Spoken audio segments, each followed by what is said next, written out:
నేను మందిరానికి రావడం వ్యర్థం, నేను పరిశుద్ధత కలిగి జీవించడం వ్యర్థం, నేను ఉపవాసం ఉండి ప్రార్థించడం వ్యర్థం అనే తలంపులు మనలో పుడుతూ ఉంటాయి. మీలో కూడా ఇటువంటి తలంపులు ఉండవచ్చు.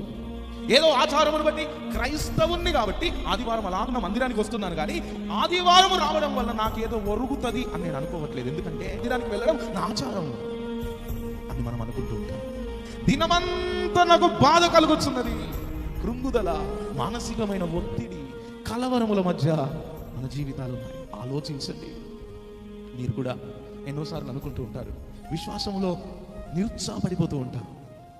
ఏదో వచ్చాములేండి సార్, అర్థనంటే వచ్చాము, ఏదో చేయాలి కాబట్టి చేశాము అనేటువంటి పరిస్థితుల మధ్యలో మన భక్తి కొనసాగుతూ ఉండవచ్చు. ఈ పరిస్థితి దాటకుండా మీరు జయము ఘనము చూడలేరు. ప్రతి భక్తుడు కూడా ఒక జోన్కి వచ్చే వరకు, అంటే ఒక వంతెన లాంటిది అన్నట్టు. ఈ వంతెన దాటితే మనం ఒక గొప్ప జయమును చూస్తాం, కానీ ఈ వంతెన ఇలా ఇలా ఇలా ఇలా ఉంటుంది. ఇక్కడ నడవడం చాలా కష్టం. దాటిన తర్వాత ఒక గొప్ప ఆశీర్వాదం ఉన్నదని మనము గ్రహించదుము గాక.